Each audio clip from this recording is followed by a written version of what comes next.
গ্রামটার নাম ছিল চর সুন্দর। নাম যেমন সুন্দর তেমনি পরিবেশও। চারপাশে ধান ক্ষেত, মাঝে টলটালে পুকুর, আর পুকুর পাড়ে বড় বড় তালগাছ। পাখির ডাক আর গরুর ঘণ্টা মিলে যেন এক ধরনের মিষ্টি সঙ্গীত বাজত সবসময়। এই গ্রামে থাকত ৮ বছরের এক চঞ্চল মেয়ে, নাম তার আয়েশা। ওর মুখে দুষ্টু হাসি, চোখে খুশির ঝিলিক, আর পেছনে ছোট্ট দুটা বেনি। আয়েশা একদম টিকটিকির মতো, কোথাও এক জায়গায় বেশিক্ষণ থাকে না। একটু পরেই ঝপ করে কোথাও উঠে যায়, আবার হঠাৎ কোথাও লাফ দেয়। ওর সবচেয়ে প্রিয় কাজ ছিল পুকুর পাড়ে বসে হাঁসদের খেলা দেখা। কখনো ডাল দিয়ে পানি নাড়ত আর ভাবত হাঁসেরা বুঝি ওর সাথে খেলছে। আর একটা ছেঁড়া ছাতা ছিল, যেটা খুলে সে হাঁটত গরম রোদের মধ্যেও। বলে, এই ছাতার নিচে আমি রানী। গ্রামের অন্য বাচ্চারা খেলত লুকোচুরি, কিন্তু আয়েশা করত মজার গবেষণা। একদিন সে নিজেই বলল, আমি আবিষ্কার করব মাটিতে বরফ। তারপর চালের গুঁড়া এনে সে পুকুর পাড়ে ছিটিয়ে দিল। সবাই চিৎকার করে উঠল, আয়েশা, আবার কি করলি? লোকেরা মাঝে মধ্যে মাথা নেড়ে বলত, এই মেয়েটা একদিন বড় কিছু করবে, অথবা পুরো গ্রাম জ্বালিয়ে দেবে। তবে কেউই ওকে রাগ করতে পারত না। আয়েশা ছিল হাসি খুশি মিষ্টি মেয়ে, যার মধ্যে ছিল বুদ্ধির ছিলিক আর ভালোবাসার উষ্ণতা। কিন্তু এদিকে গ্রামের রং যেন মুছে যেতে শুরু করল।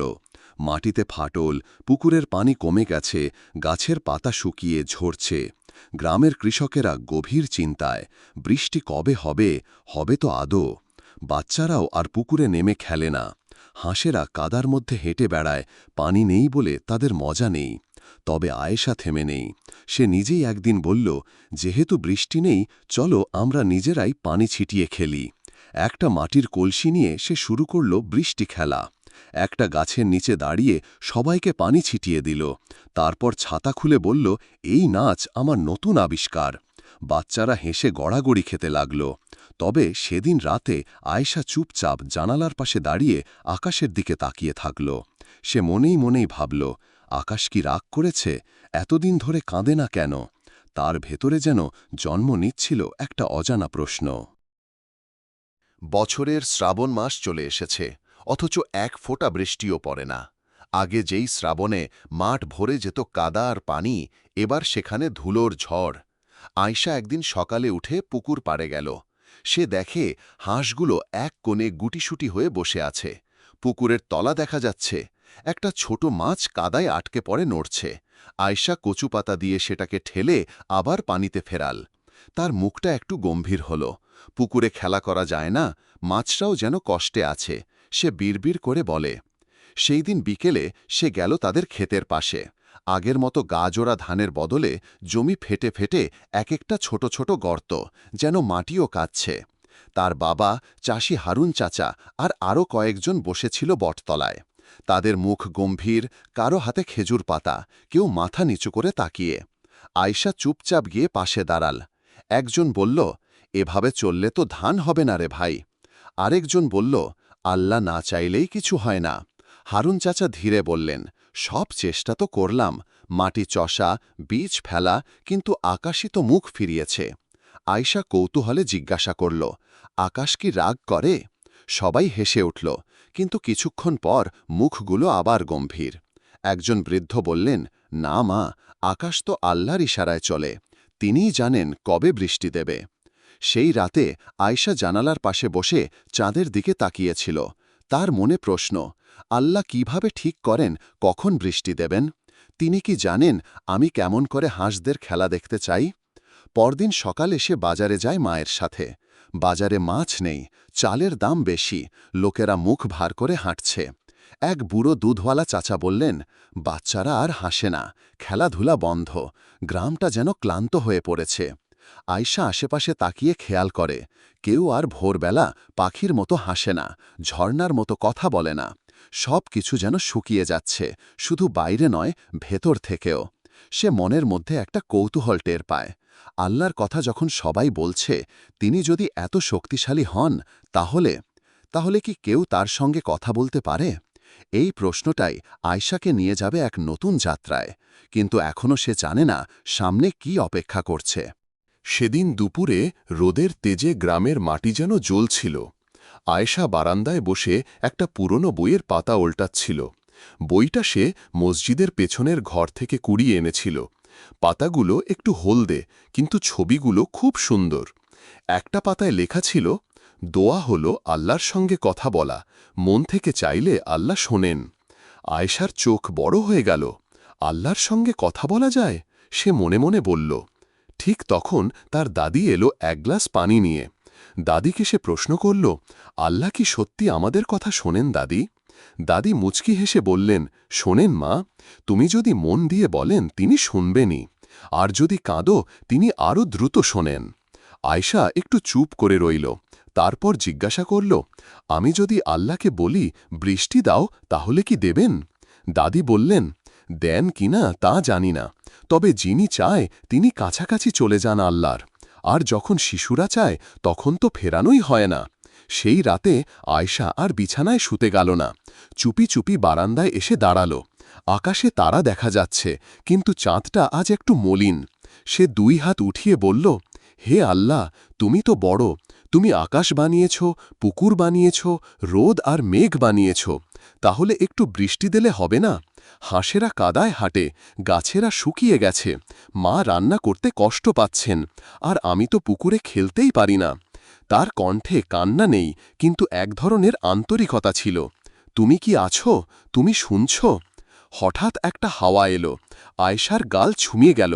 সে অবাক হয়ে আকাশের দিকে তাকিয়ে থাকল, যেন প্রথমবার বুঝতে পারল কারো সাথে সে সত্যিই কথা বলেছে।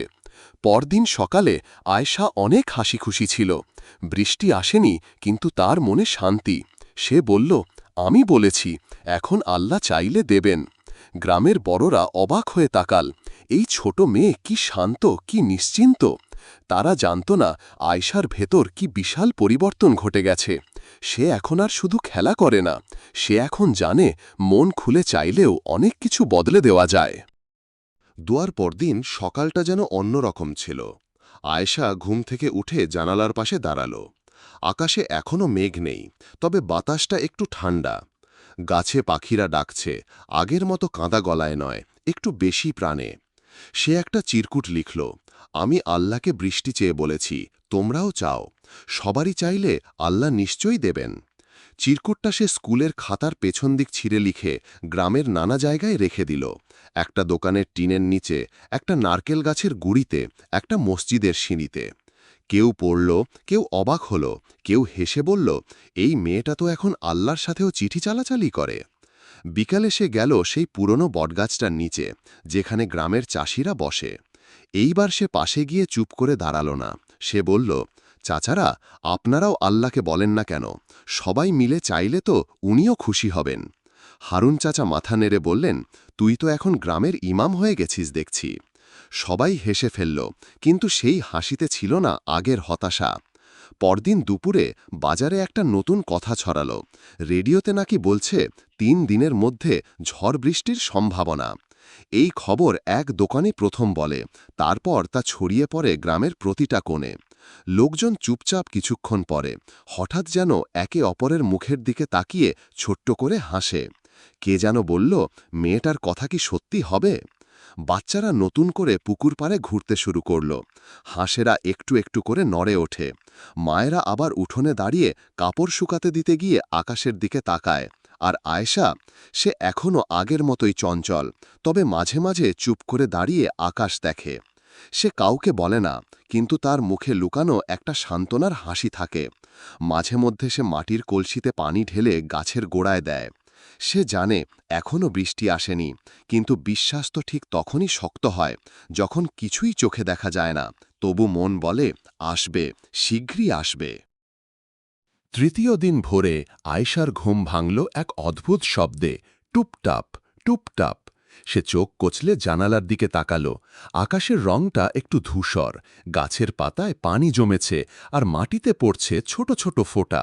সে দৌড়ে গেল বারান্দায়। বৃষ্টি! তার গলায় আনন্দের চিৎকার। ছোট ছোট ফোঁটা এখন বড় হয়ে নিচে পড়ছে, পাতায়, ঘরের চালায়, পুকুরে।